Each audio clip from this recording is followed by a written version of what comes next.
One of my business partners was embezzling funds in that company. And, we found out 3 years in, he was the face of the company and he was a friend of mine. And that was really, really. Episode of I Am Redemption coming at you from Podcast Studio Austin. Huge shout out to my boy Jason over at Squatch Frontier Fitness here in Austin. It is a dope gym. There's a lot of gyms in Austin, but it is one of the most welcoming, one of the best community-based gyms I've ever been to. So if you are anywhere around here, go check it out. But if it wasn't for this gym, I would have never been connected with my this next guest. And so my friend Eric Hinman. You nailed it. All right, Hinman. Got it right the first time. But Austin is a very fit city. And so you meet a lot of fit people, and then you meet some of the fittest people. And my friend over here is one of the absolute fittest. He is an absolute monster, big inspiration, businessman, founder, all the things. So Eric, for those that may not know who you are, would you introduce yourself? Tell them a little bit about yourself. You bet. Thanks for having me, dude. Absolutely. And I 100% agree that Squatch is such an awesome gym. Our mutual friend Noah is one of the co-owners of it. I've been friends with Noah for quite a while now. And man, I mean, that's one of the draws for Austin for me is the gym scene and specifically Squatch, being able to train here. It's such a dope community. So 5-time Ironman, High Rocks athlete, CrossFit athlete. About 17 years ago, I found triathlon, and it massively changed my life for the better. I started building my days around training, recovery, sleep, and just high performance. And I've been able to build businesses around that now. I invest in early stage wellness companies. I work with a lot of early stage companies. And then I have several event-based companies bringing people together, Founders Only, World's Toughest Mile.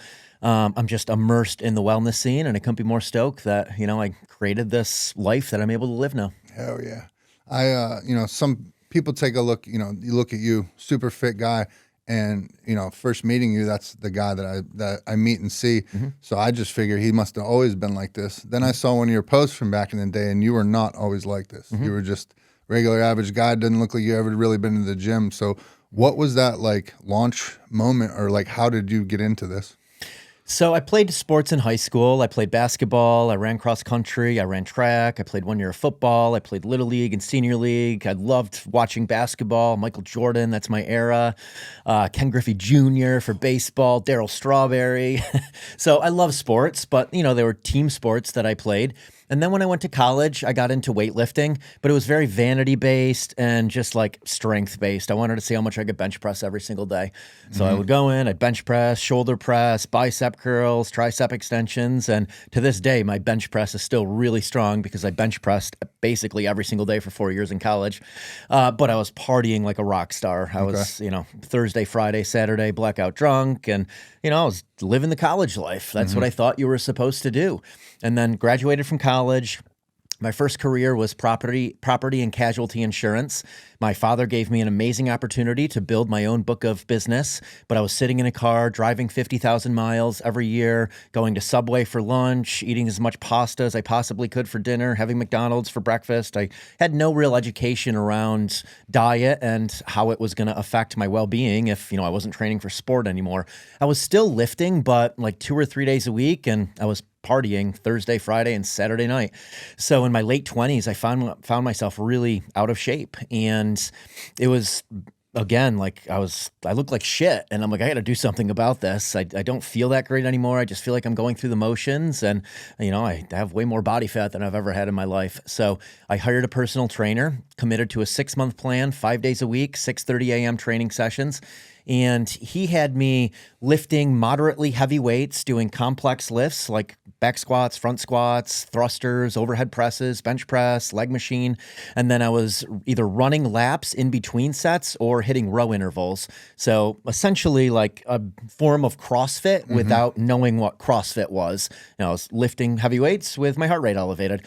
And over a 6-month period, I lost a bunch of body fat. I could see my abs again. And I started to correlate how I was feeling with the exercise. I just had way more energy. And I noticed after those training sessions, from spiking my heart rate, the rest of the day, I just felt really on. I had tremendous mental clarity. I felt like I could be vulnerable with people. I didn't feel like I needed alcohol anymore to make me vulnerable. So that was a really big aha moment. And then I got into tennis, and that was a lot of 90 minutes of cardio 5 days a week. And then I bought a bike and got into triathlon, and then hired a coach, got into half Ironmans, full Ironmans, and the rest is history. So I would say the personal trainer was one of those unlocks.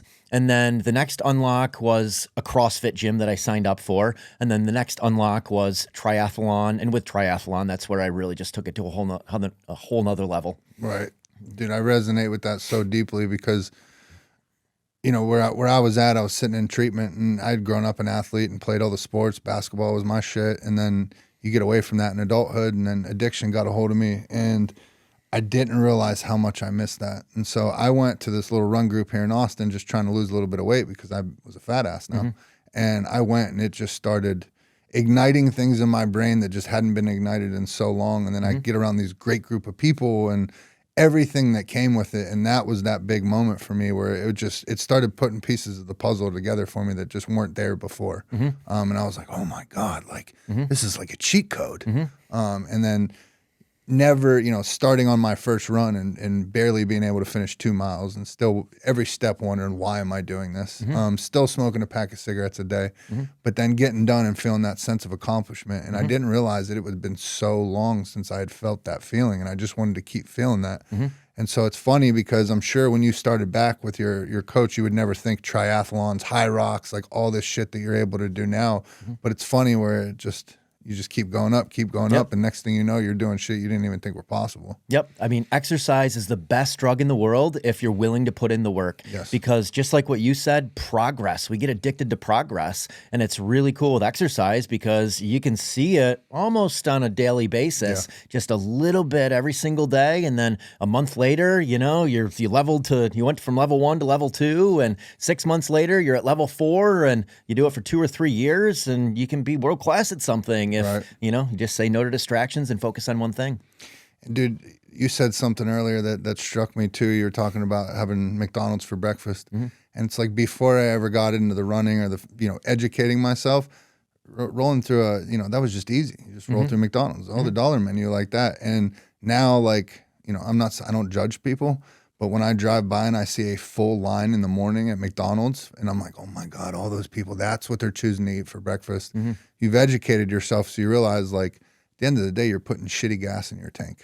Like, you're putting sugar-filled garbage in your gas tank every day, where it's just like, oh my God, don't do it. Your body isn't going to run well. Your mind isn't going to run well. Your energy levels are going to suffer. And you don't really know how it's affecting you until you give a lot of that up and you start living this high performance life. And then you're like, oh my God, I was only operating at 63%. Now I'm operating at 85%. This feels amazing. I wonder what 92% feels like. And that's what a lot of it was for me. And, I didn't do it all at once. They were various chapters. It was dial in the training first, personal trainer, get that on autopilot, and then dial in diet, and then dial in sleep, and then dial in recovery. And all of these were different chapters. I didn't try to tackle them all at once. And I think that's something many do, and then they burn out, or it's just overwhelming. So pick one, get that on autopilot, focus on it for 6 months, and then move on to the next pillar of wellness. Yeah. Dude, so how do you feel the fitness aspect affected your business? Because I know what it's done for mine, and people might not think there's a correlation between going out, going to the gym, running, getting fit, and how your business is going to go. But how did that happen for you? Yeah, I went from chasing opportunities to attracting opportunities. People saw that I was performing at a high level in sport, and they gravitated towards me. So Ironman was so good for my business. At the time, I had a software business, and it was an opportunity magnet to bring people in for business development, companies that wanted to work with me. And, there's a lot of high performing Ironman athletes, CEOs of companies, entrepreneurs, investors. So, many of our business clients, when I was operating that software company, they were coming in just because I was performing at a high level in triathlon. And, I was meeting them at races and meeting them in training, but also people were just starting to reach out to me on Instagram like, hey, your journey's really inspiring. So cool that you're competing in Ironman. So cool that you qualified for the World Championships. Good luck at the World Championships. Great race. Wow. And people want to be around people who they perceive to be pushing the ball forward in whatever it is, passionate people who are purpose-driven, I'm attracted to those type of people, and I know that I attracted a lot of people into my life because of those two qualities. Yeah, dude, I couldn't agree more. And dude, I'll tell you, getting connected with you and being around you a little bit was a breath of fresh air, because it's been the past couple years have been lonely for me. And I buried my head down and I started building I Am Redemption, and I wasn't looking up, and it came at a cost. You know what I mean? Where I was operating on such a higher level here, like I had my marriage, relationships, all that stuff. And so here I was walking around in the world for some reason thinking I was like the only one. Like, man, does nobody else feel like this, or is nobody else building this? And then I got connected with you and what you're doing with Founders Only and all the people you bring over like that. It's like, holy fuck, there's more of us out here. Like, oh shit. And man, it's an exciting, I don't know. I never thought in my life that I would ever be somewhere where I was able to be at the point when I was able to build something of value that people want to be a part of, and that truly means something. And the most important question I've ever been asked was when someone looked me in the face and said, "Are you going to keep building for other people, or are you going to build for yourself?" And that statement just slammed me right in the heart, and I've never looked back since. It's so fun bringing others up. I have college kids who DM me all the time to come over in sauna. And, if they DM me in a nice way, and I realize that I can help them, and I realize that, they're a hustler and our conversation is going to be super meaningful for them. Like, I have them over to sauna. So I love helping people because I had mentors on the way up. And I think many of us, if we're operating at a high level, we forget how important it is to surround ourselves with like-minded people, like just go and hang out with the boys. I have a lot of high performers come over to sauna and they're like, I didn't know how much I needed that, how much I just needed to have an awesome conversation for 90 minutes with 4 other guys who, are fathers and business owners. And that was a major takeaway for me when I first started hosting these sauna sessions, is how important community is for people, because we get lost in our lives. We have these glass balls we can't drop. We have a career, we have a family, a spouse, and you just get inundated with that, and you forget about friendships, and you forget about meeting new people. And I think those are 2 really important aspects of life. Yeah. I do my run group every Saturday, and the one Saturday it just happened to be raining, and men and women both go, but none of the women were going out to eat afterwards. So it was us 6 guys. Normally when we go out to eat, we'll sit there 30, 45 minutes, shoot the shit, eat our tacos, and we're off. And us men, we went there and we sat down, and I realized 3 hours later we were still sitting there talking. And it's talking about a lot of the things that we're talking about right now. And everybody just looked around, they're like, damn, we needed this. And I'm like, all right, we need to keep this shit going. And so that's why I started my Monday night men's group that we have here with the bonfire and all that. But it's so needed. And one of the coolest things that I've noticed, especially around getting around the guys that you're around and everything, is one thing about me is I always want people that are smarter and better around me, because I just want to keep learning, because I know I'm never going to be perfect. So I just want to keep getting better. And I started diving out in kind of the social media world and all this, and I started meeting a lot of people that, like, everybody has it all figured out apparently. And it's like, I don't know, I do this shit every day and I'm still learning. And it's like, I need to be around people that I'm learning from. And so I've never gotten that vibe from you or anybody else, where it's like, even you as as where you're at, but to still be so humble and to still be learning and willing to talk to people. And I learn stuff from new people and new conversations every single day. Yeah, it's my favorite way of learning. And it's amazing how it raises your ceiling. I remember being in Syracuse, New York, which is where I'm from, competing in Ironman. And I was the ceiling for everybody. People were looking up to me like, oh my God, he's doing an Ironman. And there was one person that I knew of then who had done the Leadville 100. And I looked at that person as like, that's a ceiling. That's above my ceiling. And now living in Colorado and being in Austin, like all of my friends have done Leadville. I have friends who are doing the Moab 240 and running 300-mile races. Right. So like now that raises my ceiling, where it's like, yeah, Leadville seems normal to do. And, operating a multi-tens of millions of dollar business seems normal, where in Syracuse, like that would have been the ceiling for me. Like, wow, that person must have just been born into it or got lucky along the way. And, now I have lots of friends who've done that, and it's watching them. It's just the same thing I did with triathlon. It was purposeful progress. They said no to a lot of distractions. They said yes to the things that matter most, and they were able to build it by just compounding consistencies. Yeah. I can remember talking to a client one time, and I was telling him, I was like, man, look for people that motivate you. Set your sight on that set, and tell yourself, like, I'm gonna get there. And as I'm telling him that story, I remember before I'd ever ran a step or anything like that, I had identified it like Cam Hanes and Jocko. Those were two guys. I'd started following them, and I was like, oh my God, he gets up at 4:30. That's so early. Or Cam Hanes, he runs 100 miles, but he's jacked like that. Never thought in a million years I could do any of that. And then as I'm telling this client these things, I look back and realize, like, oh shit, I went and got in the gym just like Cam Hanes. I've run those races. 4:30 would be sleeping in for me right now. Like, damn, like it's time to keep setting your sights higher. Like, just like you're saying about starting off Ironman, Moab 240. When are you going to do Moab? Oof, Leadville this year, but Moab 240 is not on the radar quite yet. Right. I did when I did the Tahoe 100K. And they were doing the Bigfoot 200 going around the other way. And I noticed there was a lot of guys, granted, they're doing 200 fucking miles, not taking anything away from it, but there wasn't many people running. I was like, I want to see how far I could run. I don't give a shit how far I can hike.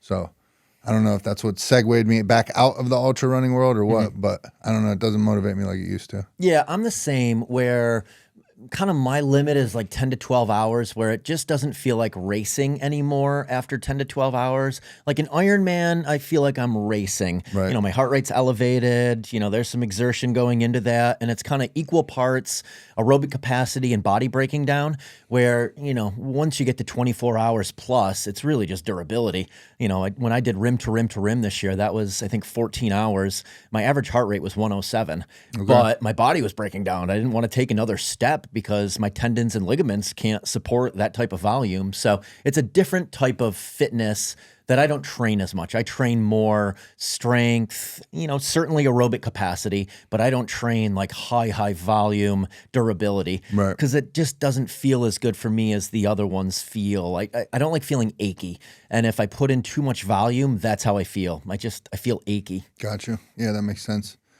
So I have to imagine being in business that you've, at some point or another, you just didn't wake up successful. So you've had to have overcome some adversity at some point in your business career. Could you open up about some of that stuff? 100%. So I've been involved in quite a few businesses. My first business right out of college was a property and casualty insurance agency. Like I said before, I was driving 50,000 miles a year, going door to door, selling insurance mainly to campgrounds and marinas. And the first year of doing that really sucked. I was 21 years old and, you know, people didn't trust a 21-year-old driving around trying to sell them insurance. So I got a lot of no's. But that was a really, really good callus to like, hey, you're going to hear no a lot in life. And you need to be willing to dust yourself off, get up again, and, you know, go right back out there and do it again. And, you know, like 2 or 3 years in, it started to click. And once I started to insure some people, I was able to leverage their names and say, hey, I insured your neighbors down the road, John, Billy, and Matt, who own campgrounds. You know, would you be interested? I was able to save them money. So I recognized the power of building relationships with people and being able to share the other like people that I was doing business with and how that then opened the door for me. My next business was a software company. It was called App Fury, and my business partner and I dumped like $60,000 into building an app that was around the exact same time that Yelp and Foursquare were launching. It was a location-based app to help tourists get around in major sections of cities. And we did not build it nearly as well as Yelp and Foursquare had built their businesses. So it was like a year and a half of just dumping money into this business and not making anything from it. And like we were ready to close the doors and just be like, all right, we lost our money. Like this isn't it for us. And then we met some college kids in Syracuse who were going to Syracuse University who were really good app developers and also very good user interface designers. We ended up partnering with them and changing our name of the company to Rounded and becoming a service-based agency. This is back in 2009, 2010 when, you know, mobile websites and app development were really big. And, you know, 2 years in, we started making some money, but it was 2 years of like banging our head against a wall, losing money until we were able to start generating more money than our expenses were. So, you know, that was another just kind of aha moment of this stuff doesn't happen overnight. Like my insurance business, I had a small salary and, you know, I didn't have the risk of putting money into something. I didn't have inventory. I didn't have physical space. So, you know, it was just like time. That was my risk. And then with the software company, there was capital going into it. And that's scary when you're like, oh my God, I'm going to lose all of this money. And then my next business was a gym. CrossFit gym, and then subsequently we opened a cycling studio and HIIT studio, and that business was crushing it for the first couple years. It was super fun to build, probably my favorite brand that I was involved in building. Just so cool creating this, community and this place that people gravitate to. One of my business partners was embezzling funds in that company, and we found out 3 years in he was the face of the company, and he was a friend of mine, and that was really, really a tough pill to swallow. So that business ended up failing. I don't think drugs were involved in it. No, I think it was more just, spending on a more lavish lifestyle than he had from just the salary that he was getting from the company. So that business ended up failing because we didn't want to run it. He was the one running it. We had to part ways with him. He opened another gym down the road. So that was just a nightmare 1 to 2 years of my life. And then my influencer business that I'm running now, I've certainly had losses along the way with that, where I've invested in companies that you lose all your money, but that's kind of the name of the game with this early stage investing.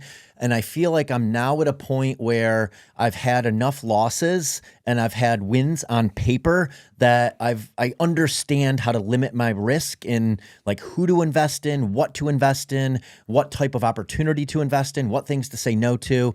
Because when you start getting asked to invest in early stage companies, it feels really cool. It's like, wow, I can invest in this early thing. Maybe this will be the next Facebook. And you realize that Facebooks are not coming along every single day. That's a unicorn. Right. But, by taking risks, you understand how to mitigate your risk. So I feel like I've taken so many risks in my life now that I now know some of the characteristics of business partners to look for or not look for, what types of operators I want to invest in, what types of revenue quality I want to invest in, what markets I want to invest in. And, ultimately I enjoy investing in wellness companies because that's where I can also offer a lot of value beyond just putting money into them. Right.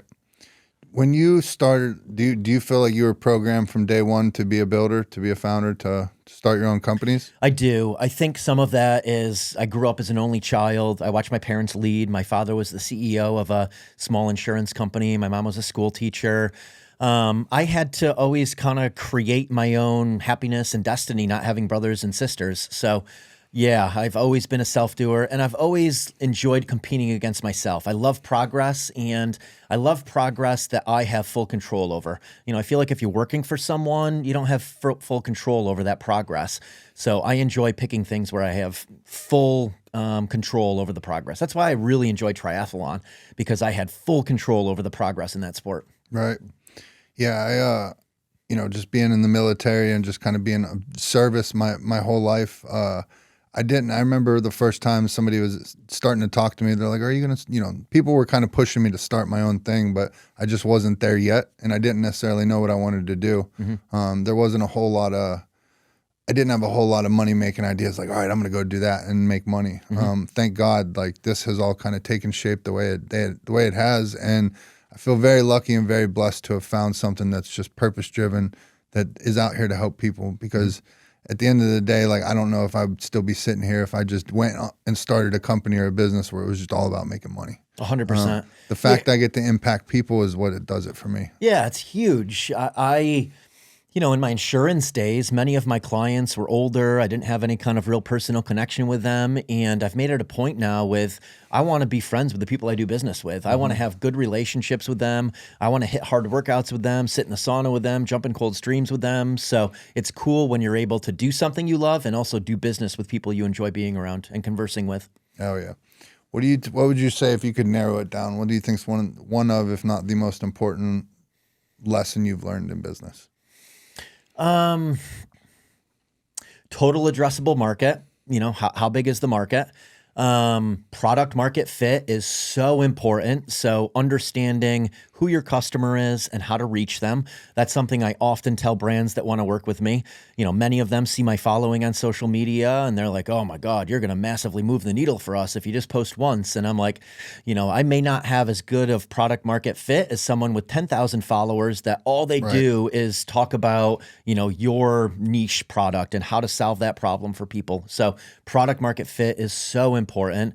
And then like quality revenue, so repeat revenue. I like sticky products where people subscribe to it, something that makes you feel a certain way. So like a sleep supplement where, if it makes you sleep better, you're going to subscribe to that for a very long time. So reoccurring revenue. That's what my first business was. I was so fortunate that my first business wasn't just trading time for money. It was building this asset that I can now sell, and it's also residual income. So, I put a bunch of time in up front to sell the policy, but I continue getting paid the same amount of commission as long as I keep that client for life. Oh yeah. Good stuff. So what do you do? Obviously fitness is such a big part of your life, right? You 2 workouts a day, right? Yep, most days. Weights and cardio? Yep. 1 and 1? Yep. So what is on a day, on a complete rest day or a vacation day, something like that? What do you like to do? Complete rest day. I would focus on recovery things. So I would do Normatec boots. I would do sauna. I would do cold exposure. I'm getting better at just relaxing, like taking a nap or tuning out, listening to a podcast. Historically, I've not been very good at that. Historically, I've not been good at rest days, but I'm 45. I'm realizing now the importance of rest days because if you just feel like banged up and achy every day, it doesn't make the workouts fun. Right. So, and also, as a high-level athlete, rest is so important because you need to be able to hit some workouts at a very high effort. And the only way to do that is to go into the workout fresh. Mm-hmm. And if you're training every day for 2 to 3 hours, it's tough to go into one of those quality sessions and hit it at the intensity you need to really get the benefit from it. So, I'm learning that. I'm certainly addicted to exercise, so I do enjoy overtraining and training more than is necessary. Right. But I've also found a really good cadence of what I can back up day in and day out. Like right now, I'm competing in high rocks at a high level in my age group, and I need to run about 20 to 30 miles a week in order to be competitive in my age group. So I run every other day. If I run every day, I start to feel banged up, and it affects my ability to lift heavy. So I go back and forth. I run, and then the next day I bike, and then I run, and then I bike, and then I'm in the gym about 4 to 5 days per week. Most of my bike rides are a couple hours and most of my runs are 6 to 8 miles. That's kind of the sweet spot I've found to be competitive in high rocks, to be able to, lift heavy weights and go hard on hard days. And then I really enjoy cycling for just zone 2 aerobic capacity building. It's low impact, cover a lot of ground, and I love cycling.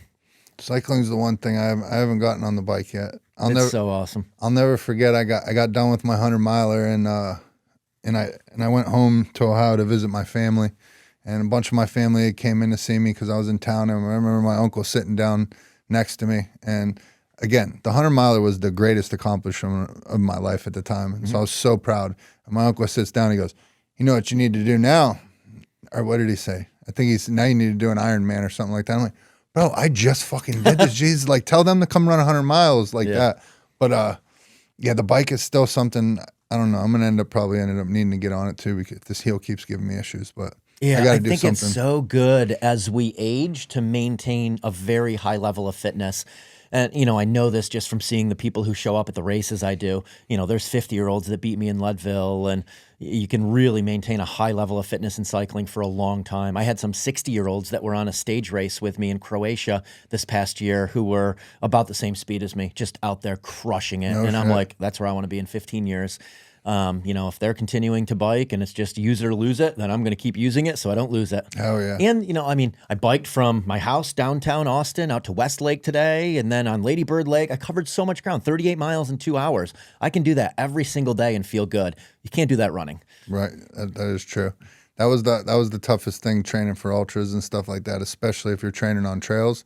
If you got to go do a 20-mile training run on the trails, it's going to take you quite a bit of the day. Yep. So I would always try to use races as like my long run days and shit like that. But what would you say to somebody that they might be going through a tough time in their life or something like that, and they're having that hesitancy to step out there because they're afraid what they're going to look like when they show up to the gym, or they're afraid to come across somebody like you that's super fit, and they're afraid to be judged or anything like that. What do you say to them? Yeah, starting is the hardest part at anything, and most people quit before they get into a rhythm with it. you need to do it long enough that you start to hit that flow state. And flow state comes when you've done it enough that, you're not going in like thinking about it every day and thinking about the discomfort with it. Even with many of my runs, like I'm not enjoying the run until I'm a couple miles in. And then I hit my stride and I'm like, oh yeah, okay, it feels good now. Yeah. But the first couple miles, generally it's like I'm shaking the cobwebs off, trying to get into flow with it. Running is one of those things where just kind of instantly your heart rate's going up pretty high. You can't really ease your way into it. So I still feel it even in many of my training sessions, even with lifting sessions. Like I'm always starting with the barbell and then 95 pounds and then 135 and just kind of progressively going up until I get to the heavy weights. And then my nervous system is primed and then I start to get into that flow. So yeah, starting is the hardest part. If you can surround yourself with people who are doing it, so you either have accountability or people to guide you, I think that helps a lot. I mean, that's why CrossFit, High Rocks, many of these, boutique classes are so popular because you have people around you and you have a coach who's pushing you and you have accountability to that time slot. I think structure is really important, making it a certain part of your day. Like I know every day at 8:30 I'm hitting a workout and around 1:30 or 2 I'm usually hitting another workout. So making sure that it's structured into your day and then just committing to it for long enough that you can reach flow with it. And, you'll know in 6 months whether it's for you or not. And if it's not for you, pick something different. Right. There's a million ways to be fit. You don't have to be a runner. You don't have to be a cyclist. You don't have to be a CrossFit athlete. You can play pickleball. You can go for walks, like whatever it is, but find something you enjoy and find something where there's not friction involved. If it's a 90-minute drive to get to the gym every day for you, that's a lot of friction. So finding something where there's not a lot of friction that you can just back up day in and day out. So you've literally structured your life to where your workouts and all that are the main focus, to where you had said earlier, and just to be clear, you moved from out west here just for the fitness scene in Austin? Yeah, fitness scene, to raise my ceiling with business. I know this is a mecca for podcasters, for content creators, for YouTube editors, for brands launching, for wellness community events. So I wanted to be immersed in that. And we're spending 6 months here. We'll spend 6 months back in Colorado. I still love the mountains. I love biking and running in the mountains. I love my friends in Colorado. So definitely not giving that up. But I just want to be here in Austin more because it's such a mecca for all of the things I'm involved in. And while Colorado raises my ceiling for endurance events, there's not nearly as many content creators or people building brands or, large wellness events happening in Denver. So that's why I wanted to be in Austin. Your environment is going to dictate your reality. I'm a huge believer in that. Yeah. Yeah, hands down. I can remember, Austin's a little bit better than it was. It's still not. It's definitely not the content creator capital or anything like that. But so I'll still from time to time I put the phone up like that and people are driving by. I'm like, all right, wait a minute. You know what I mean? I feel like out of place doing it. Mm-hmm. But then I went out to LA multiple times this year, mm-hmm. and once I got out there, nobody gives a shit. Like everybody's doing that. So it was funny just to see the different environments. Yep. Do you still do, when you're out in Colorado, do you still do, I know obviously I'm sure do sauna every day and every night, but do you still have the people come over every night? Sure do. For sauna? Really? Sure do. So you still have that type of community out there? Yep. It started there. When we bought our house in Colorado, the big intention was, being able to host people for contrast therapy sessions. I mean, the cool thing with Colorado is it snows in the wintertime, so you can hit the sauna on a 15-degree day and then roll in the snow afterwards. That's cool. But our backyard is a gym. We call it Muscle Mountain. We turfed our backyard. And really? We have ski ergs and assault bikes and a giant rig with a rope for rope climbs and ring muscle ups in the backyard. It's a cool vibe. Is wife? Girlfriend, Sarah. She's awesome. Does she think you're a madman, or has she just known you always to be this, or what? Yeah, she's known me to be this for sure. Really? She knew what she was signing up for. She grew up with brothers and she loves people, but she knows when she doesn't want to be in the mix, and she'll just kind of retreat up to the third floor and isolate herself. So she's not in the madness of my 5 to 10 guys that are coming over most nights. Right. I was wondering about that the night that I had come over. I feel bad for my wife because when she met me, the documentary had come out, and I'd travel around to speak, but I was running my races, but it wasn't any. I was kind of on I don't want to say a chill, but I wasn't building. Mm-hmm. And then now, once I Am Redemption started and I started this building phase, it's become a very, very different thing. And so it's almost like I'm not the person that she had married. Sure. And so now it's become very public and all that. And she's definitely the behind the scenes, wants to, push me out to be the face type thing. So it's been an interesting dynamic. And then she's helped me. I Am Redemption today is a nonprofit largely because of her doing all the tedious work I wouldn't have done on the computer. Sure. And so now to see her take some of that ownership and that pride and like want to start showing up to some of these meetings, and we got a bunch of stuff coming up with Austin Marathon, and she's like, well, I'm going to be at the expo at the table, right? And I was like, yeah, fuck yeah, absolutely. And that is not something she would ever have done before, is trying to get out there in an expo cool. and talk to people. Yeah, you guys are both growing and changing, and it's cool when you can grow together. Yeah, very cool. But she does, it's definitely a different monster now than she had met. Sure. But what do you got coming up? Like, what are your big goals this year? New year, 2026? Yeah, Hyrox World Championships. I would love to win my age group. I'm the young buck in the 45 to 49 age group this year. I'd like to post one of the fastest times ever in my age group. Right now, my fastest time in Hyrox is 59 minutes. I think the fastest time ever in the 45 to 49 age group is high 58s. So I think I have a chance to be right there in the mix with fastest time. I have Hyrox Phoenix coming up next weekend, and then Houston I'll do in March, and then the World Championships are in Sweden in June. And then this summer, I'm going to be doing a bunch of bike races, and then the Leadville 100 run, which scares the hell out of me. Really? Yep. That's good, though. Yep, I know it is good. It's been on my radar for a very long time. Many of my friends have done it now, and while I'm kind of immersed back in this endurance world with all the high volume cycling I've been doing, like I want to check that box and just overcome that obstacle that I've always wanted to do. And I love training in Leadville. It's only 90 minutes from our house in Colorado. So once I go back there in April, I'm going to be in Leadville a lot, biking and running and just. So you're running those trails all the time? Yeah, right from our house in Colorado, I have access to 8,000 foot mountains. So I can go from 6,000 to 8,000 right from our front door. But Leadville, that's a bit higher. Leadville is at 10,000 feet. You climb up to 12.5 in Leadville. I'll go to Leadville 1 to 2 times per week from late June all the way through August, just to train at that elevation. It definitely helps if you're able to train at that elevation often.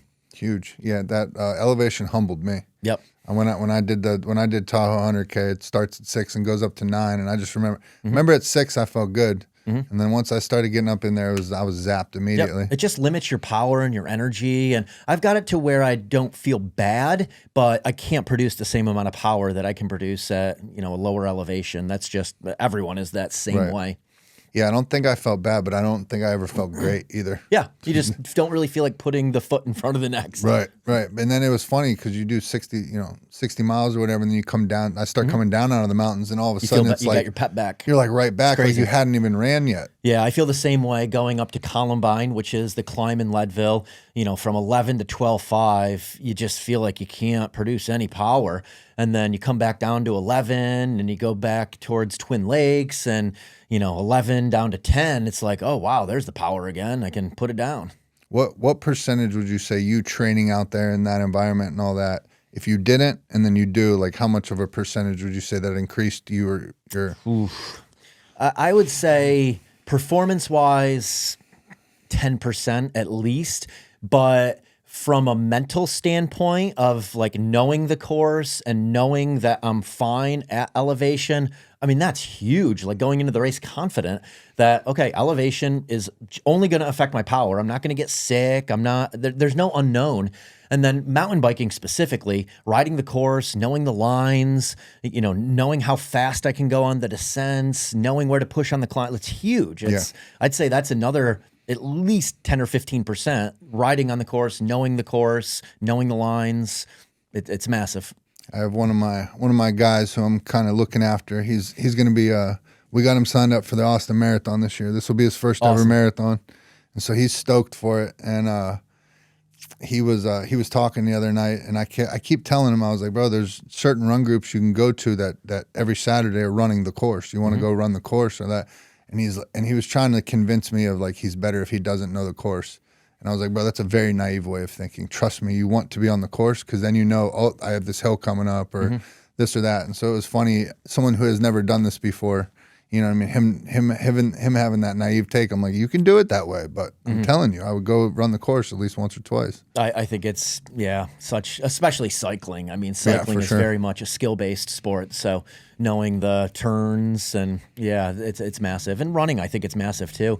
With Lake Placid, Ironman Lake Placid, I used to run the tangents on the run course, and it's a very twisty run course. And if you cut the corners on the running, you would shave like a half mile off of the course. Yes, just knowing that. Right. So yeah, I started learning that in ultra running, and then you start learning how you can like fuck with people's head during the race and shit like that. And you start learning little tricks.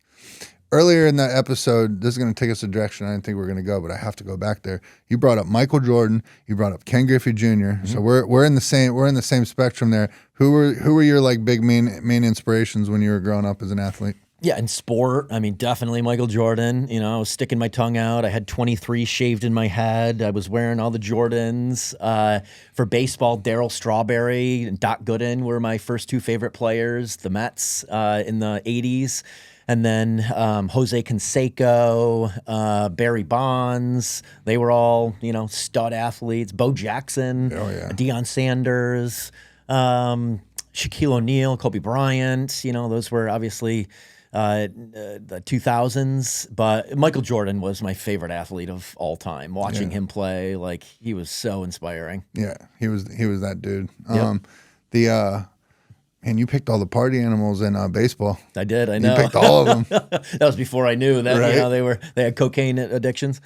Dude. I feel like we were in the golden era of sports. That has to be the greatest. There was one of the basketball players that were talking, and he was talking to me. He was like, when I played against, and he just named all the people you named. Where it was like, God damn, this murderer's row Larry right Bird, there. Magic Johnson, Clyde Drexler. There were so many great players during that era.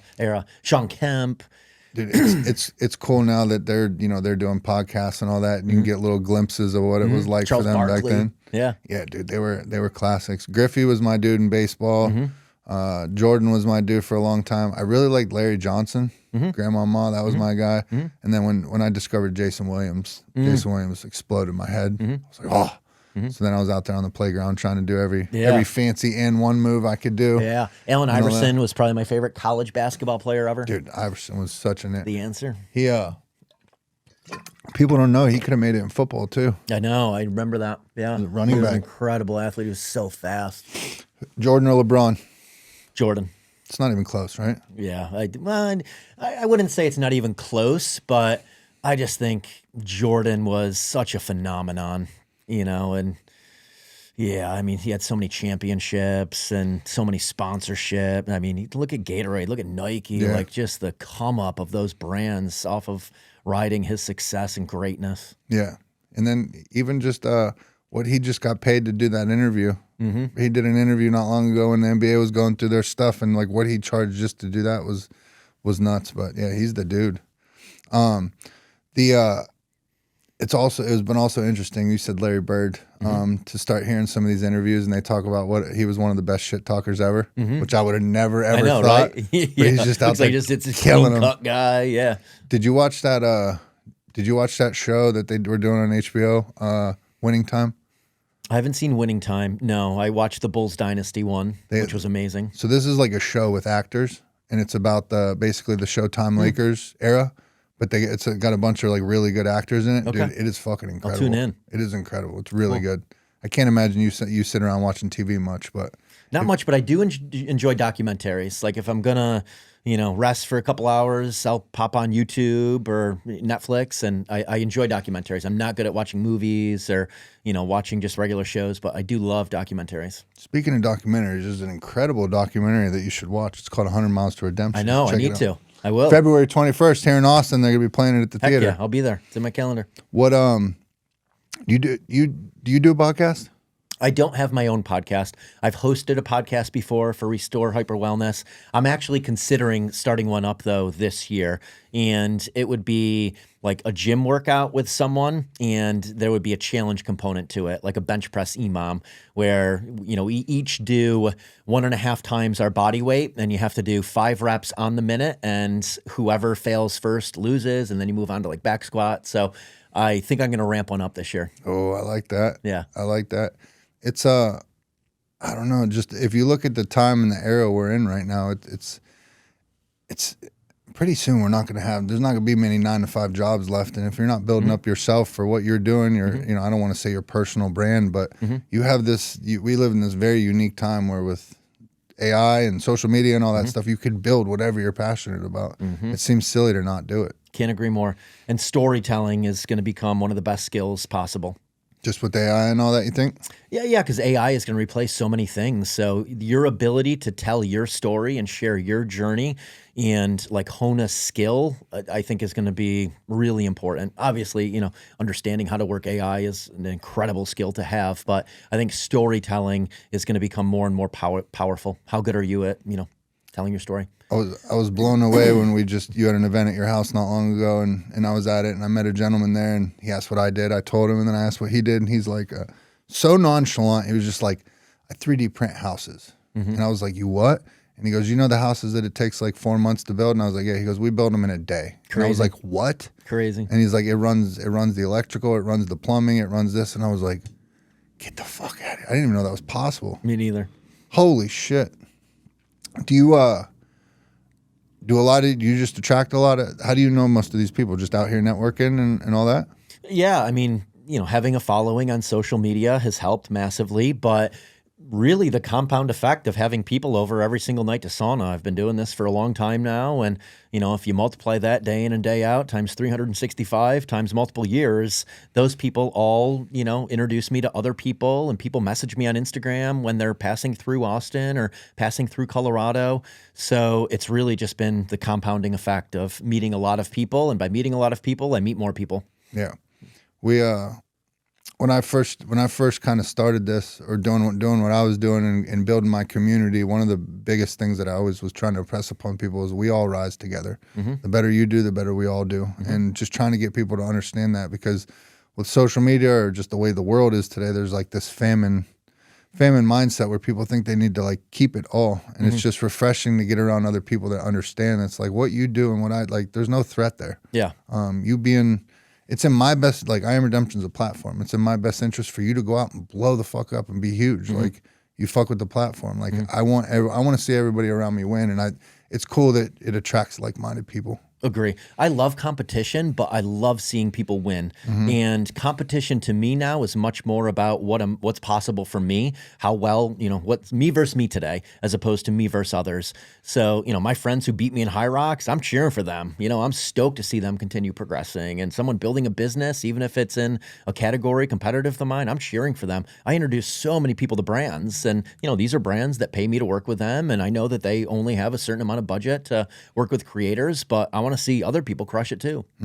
You said earlier you have an influencer business. What do you mean influencer business? So working with brands, creating content for them, and helping them build their ambassador programs. So introducing them to other creators, introducing them to distribution channels, putting on wellness events for them. But my resume is content creation. You know, many brands have seen the ads that I do for brands, and that's become a pipeline to work with more brands.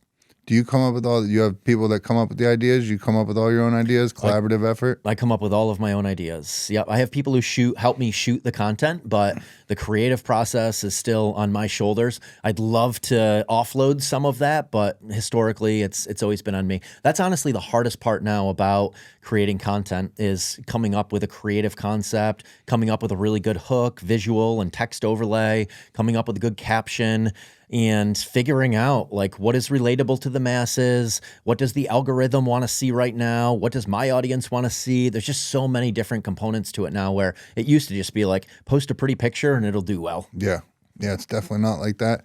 Everything I've been reading and talking with people, and you've already touched on it, is about long form. You know, telling your story, stuff like that. It seems like that's where they're trying to push everything. Even now, like I know I post a fucking picture carousel and that shit goes crazy, and then you post a reel or anything like that, it doesn't do anything. But they're really trying to reward for getting people stay on there longer. 100%. Yeah. I mean, you got to understand what Instagram wants out of it, and that's what they want out of it. They want more people on the platform. They want people staying on the platform longer. Right. Did you ever think you would get into content creation? No, I downloaded Instagram in probably 2010 because I was involved in that software company, and my business partners were college kids and they downloaded Instagram, and that's why and when I started posting. And it wasn't until 2015 that I ever got paid to post a photo. And I think I got paid $100 or $150 to post a photo for a nut butter brand that I loved called Yum Butter. And then it wasn't until 2018, 19 that it actually became a business. And I started really treating it like a brand and, thinking about how can I add value for brands I'm working with and how can I add value for my audience. Prior to that, it was just, posting beautiful pictures. Right. Did you have your time where you were like trying to like actively grow your social media and you did like a hard push to do that? Or were you just posting and then things started doing well? Yeah, it's always just been about consistency. I've always been consistent in posting. There was never like a dedicated strategy of here's how I'm going to grow my following. Obviously, if a post does well, then I take notes. So like my journey posts over the last 3 years, they've done very well where I show myself in my 20s, I show myself in my 40s. So of course I'm going to run with that, but never like a strategy just for growth. It's been more about how can I add value for my audience? And, now you have to really think about what is relatable to the masses, because the way the algorithm works is they're showing it to your non-followers and they're showing it to your followers. And if non-followers don't engage with it, then it's probably not going to perform well. So content strategy is now a bigger part of it, where content strategy wasn't a major part of it for me before. It was just ran, 11 miles and I have this concept I want to share about zone 2 training. I'll post a picture and then in the caption, I'll just talk about zone 2 training. Right. Now you have to tell that story very differently for it to perform well. Right. It's funny how, it's so the content creation and all that. It's so, it's layered. Mm-hmm. You know what I mean? It's like you break through one thing and you're like, all right, I got it. And then you start realizing like there's so many more little things that you pick up on, little things that make things do well or don't do well and all that. And it's constantly changing and all that. Yep. It's a drain and it's a bandwidth taker, but I do enjoy doing it. Yeah, it's kind of a game, understanding what's going to perform well. Like right now, current events are performing well. So being in the wellness space, doing a talking head video about the new food pyramid, like that would probably perform very well. So is there a new food pyramid? There's a new food pyramid. Really? Yeah, it's putting steak up there at the top, baby. Is it? Yeah. Oh shit, what's at the bottom? Yeah. Processed foods. So processed foods are still on it? I think they're still on it, but they're not encouraged. I think it's just showing like here's what should be at the top of your pyramid. And is it a little bit more accurate now? Yeah, it's more accurate now. Yep. I'm going to have to look it up. I didn't even know they came out with that. Yep. Interesting. They realize they can't fool people anymore. Yeah. They're going to get outed. Yeah. Did you ever have a post go bad? You mean like went viral and then got nasty comments on it? And anything like that. Oh yeah, definitely. Really? Oh yeah. Negative stuff? Plenty. Yeah. Knock on wood, I haven't received a ton of negative. I'll get a smart ass every once in a while. Well, I have so many brands that whitelist my content and they put, hundreds of thousands of dollars a month behind it. So my content is just going out to the masses. And it's like getting written up in a big newspaper. Like if you get written up in a big newspaper, you're going to really see a whole different side of the world that you've never seen before by going to the grocery store or interacting with your neighbors. You just start getting treated like a public figure with no empathy instead of a human. And, I've just come to realize that if I have something that's getting millions of views, you're just going to be treated like a public figure and you're just kind of a piece of meat out there that anyone has access to voicing their opinion on. Right. So it's a skill like anything else, developing a callus to that. Yeah, for sure. Are you familiar with, do you know who Claire Bays is? I do. Yeah. So Claire's great. Claire's a good friend of mine. And she was one of right when I first started doing social media, she was somebody I was kind of leaning on and telling me and all that. And so looking at her and her following, I remember saying something to her and I was like, I said something about being successful like her. And she was like, whoa, whoa, whoa. She's like, don't get it twisted. She goes, don't think just because you see doing well on social media that equals success. Because there's a very big thing. And then now I understand that because people see my phone and they're like, oh, you blew up, you made it. And I was like, I'm far, far, far from it. But getting to understand that. And then the one thing that she really, really helped me on and then I give people the same advice too when they ask me is I was asking her, like, how did she get used to not feeling weird about doing that? And she said, post a story for every day for 30 days. Doesn't matter what you talk about, just post it up there. It goes away in a day. And I think I got to day 6 and was like, all right, I got this. Let's fucking go. It's definitely a skill, talking to the camera. It was so awkward for me when stories came out because Instagram was just photos prior to that. And then Reels came out, and, now it's very video-based. And YouTube, I mean, when I shoot a YouTube video, that's, 30 minutes of just kind of talking to this camera. Oh, you do that too? I do YouTube as well. Okay. Yeah, I love YouTube. But yeah, it's a skill. It takes practice, and it's awkward at first, but the more you do it, the better you get at storytelling, and the better you get at talking to the phone like it's people. Right. Yeah, and then understanding to be a little bit more animated than you normally would have been, and all that stuff. Yep. What damn, I forgot where I was gonna go with that. Anyways, so you got the High Rocks coming up is the next big thing for you, right? Yep. That's weekend. Next weekend? Yeah, Phoenix, individual pro. You fly out there with the whole crew? Yeah. I was down in Dallas High Rocks doing that was my first High Rocks ever, and as soon as right when we walked in, your heat was going. Was that you they were calling out that set a record? Nope. Or part of your team? Definitely didn't set a record in Dallas. No? Won our age group for doubles, but didn't set any records. There was someone I thought they were. It was probably Jake and Hunter. Okay. Yeah, I mean they're beasts. They may have broken a record that day in doubles. Yeah, I think it was during the. Yeah, I think it was during the doubles. Is there singles for High Rocks? Yeah. There's High Rocks singles, doubles, and singles, and doubles, relays. relay, mixed doubles. There's a lot of individual pro, individual open, doubles pro, doubles open. There's a lot of different ways you can do it. And are you individual pro is what I'm doing in Phoenix. Got you. Same in Houston, and then for the championships in Sweden, I'll do doubles pro with my buddy Dan Churchill. He and I did Dallas together and qualified, and then I'll also do individual pro for age group. Outstanding. Anything else big coming up that you wanted to plug or let people know about? Founders Only, next one, March 6th until March 8th here in Austin. I do 4 of those a year. This year we're adding on 2 experience events as well, Moab and Bentonville. They're going to be based around mountain biking and adventure in Moab. But the sum is greater than the parts. That's what's so beautiful about Founders Only. It's 3 days of basically a day in my life. So multiple workouts a day, contrast therapy sessions, really good food. We have 4 to 5 hours of awesome speakers one of the days. But the people who attend it are just high-performing people. So you get to bump shoulders with awesome people, and that's my favorite part about it, is just bringing really awesome people together. What does it take for somebody to get into it? Check out foundersonly.club. And I mean, anyone who is an entrepreneur, creator, investor, athlete, that's who we're looking to attract into it. If you need a badass speaker, let me know. 100% do. And will. I'd love to. I'd be honored, and I definitely want to come too. So heck yeah. I don't know how you do that. I don't know if I could be a speaker and come to it, but you can. I would love to. You can.